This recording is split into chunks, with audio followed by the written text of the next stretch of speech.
Mi relación con el teatro es, la verdad, la relación de un aficionado al teatro desde joven. Em, la verdad es que, bueno, yo soy de Huelva, una ciudad pequeña donde la escena teatral, la verdad, es bastante limitada, pero sobre todo a raíz de cuando viví en Sevilla durante la carrera, etcétera, ahí es cuando empecé a asistir al teatro todo lo que podía.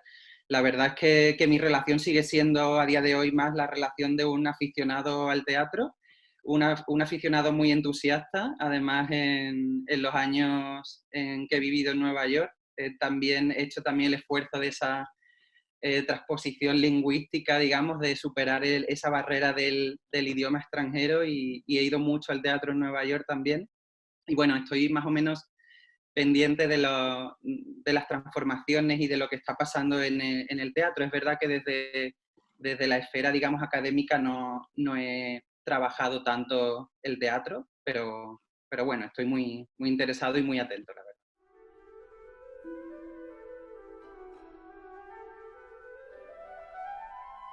Pues durante el confinamiento he asistido virtualmente a unas 10 obras de teatro. Bueno, creo que todas las que ofertó el Teatro de la Abadía, bajo esa figura del teatro confinado, creo que fui a prácticamente todas, a unas 9 o 10 obras.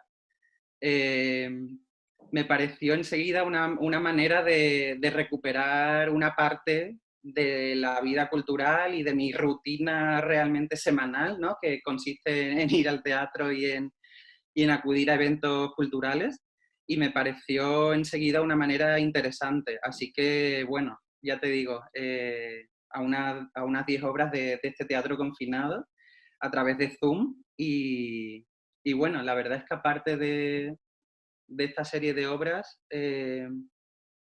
no sé, creo que eso ha sido, o sea, lo más relevante, ¿no? Sobre todo por la asiduidad con la que fui espectador en este tipo de eventos.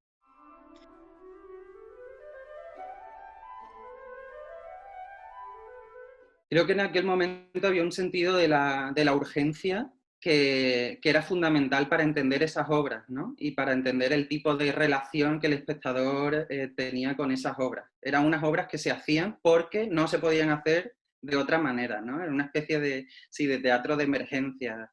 Eh, es cierto que precisamente por esta curiosidad, digamos, tenían, no sé, había algo interesante, había algo nuevo, había algo novedoso, incluso en eso, en la relación que el espectador establecía con estas obras. Creo también que estas obras, o este tipo de obras virtuales o online, o como se quiera llamar, o obras confinadas, no van a ser con el tiempo un sustituto de los espacios físicos y del encuentro físico de los actores con el público, ¿no? De todas maneras, no sé, es posible que nos veamos de nuevo en situaciones de confinamiento y en situaciones donde no sea posible ese ir con el cuerpo al teatro de manera, digamos, tradicional. Y en ese caso yo creo que este tipo de experiencias, que además son muy variadas entre sí, puede ser un lugar de experimentación y de no sé, para que el espectáculo y la cultura continúen, ¿no? El teatro siga funcionando pese a todo.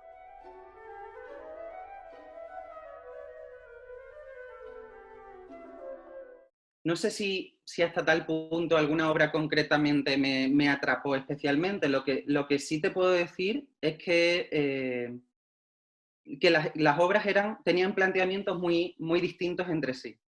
Desde las obras que fueron, digamos, adaptadas directamente de un espacio, o sea, de cómo se hacían en el espacio físico, en el teatro, el actor se las llevó a su casa y desde ahí las representaron. Pienso, por ejemplo, en Leyendo Lorca con Irene Escolar. Yo esa función la vi en el Teatro Central de Sevilla y la volví a ver luego en Teatro Confinado desde la casa de Irene Escolar.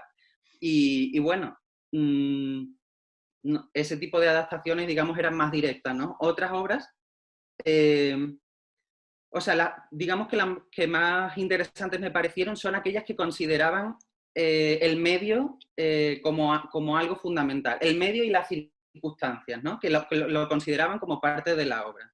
Ujú.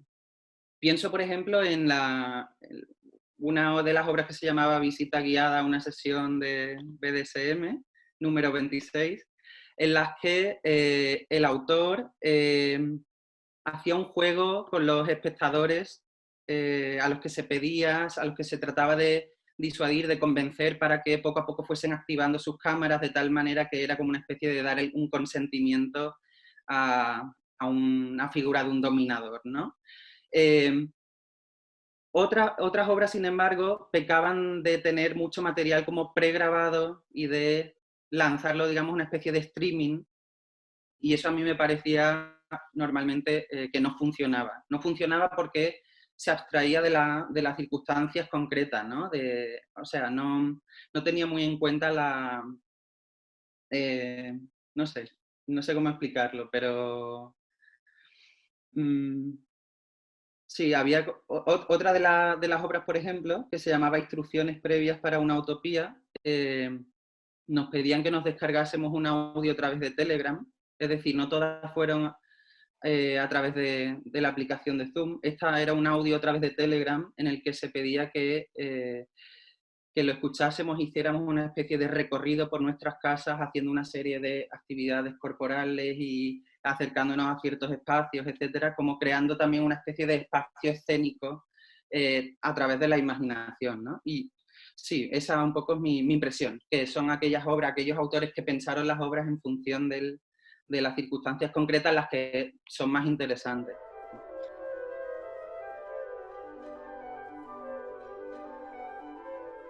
Creo que en ese momento sí era una especie de sustitución válida, en tanto que no se podía ir, ¿no? Que era imposible ir al teatro convencional, digamos. En ese caso, para mí sí fue una sustitución que cumplía, digamos, todos los requisitos. De hecho, recuerdo especialmente las primeras veces que me conecté a Zoom para ver una obra, realmente sentía una sensación parecida a la de llegar a un teatro. Quizás era un poco por esa necesidad, esas ganas de volver a encontrarse con una colectividad, ¿no? Es muy interesante en estas obras que a los espectadores se les pide normalmente o sea, que se conecten con su cámara y estén presentes con el rostro, con la cara durante toda la obra, de tal manera que eh, no solo que el actor pueda ver al público de alguna manera, pero también el público puede verse y puede reconocerse entre ellos como una especie de colectividad, ¿no? También Ujú. es interesante en estas obras que, por ejemplo, se pagaba una entrada con un precio simbólico que eran normalmente 5 euros y además que era un precio donativo, ¿no? En el Teatro de la Abadía iba donado al proyecto de Yo me corono, y eso sí, te pedían que por cada entrada asistiese solo una persona, ¿no? Una butaca, un espectador. O sea, se intentaban mantener ese tipo de asociaciones como del teatro tradicional. Se te daba acceso a una sala virtual donde tenías un programa de mano previamente, en fin. De alguna manera sí se daba como esa traslación de los elementos del teatro tradicional o normal y bueno, sí, yo creo que fuera de esas circunstancias, digamos, de la prohibición legal o sanitaria de acudir a un teatro, va a ser difícil que estas experiencias teatrales sigan dándose. Primero, creo que nadie tiene mucho interés, ni siquiera los actores o los autores, digamos, en hacer este tránsito a lo virtual si no es estrictamente necesario, ¿no?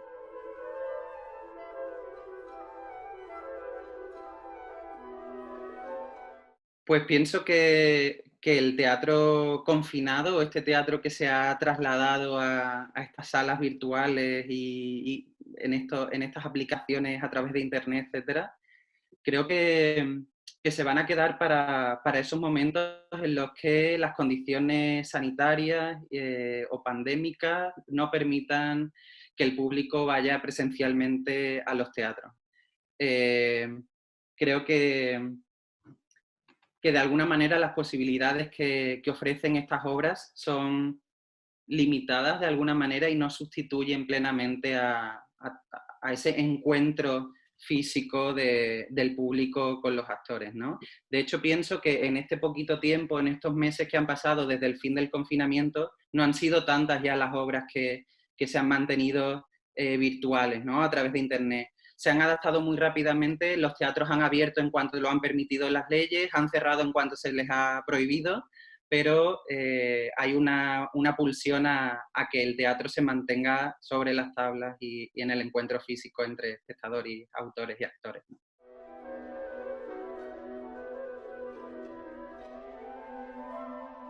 De alguna manera, yo sí me he sentido acompañado y reconfortado como espectador por estas obras de teatro confinado, mientras que no he podido asistir al teatro. O sea, realmente ha llenado un hueco a nivel afectivo, a nivel de necesidad básica, ¿no? Es una de las cosas que yo realmente más he echado de menos durante el confinamiento.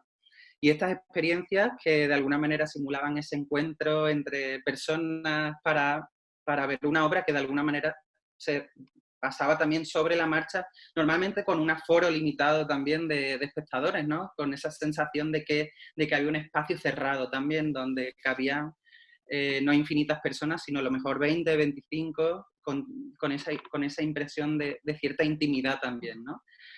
Así que bueno, pese a que creo que el teatro volverá a los teatros, creo que estas experiencias han sido interesantes y han sido útiles para llenar esos huecos que teníamos algunos espectadores, ¿no? Durante estos tiempos tan difíciles.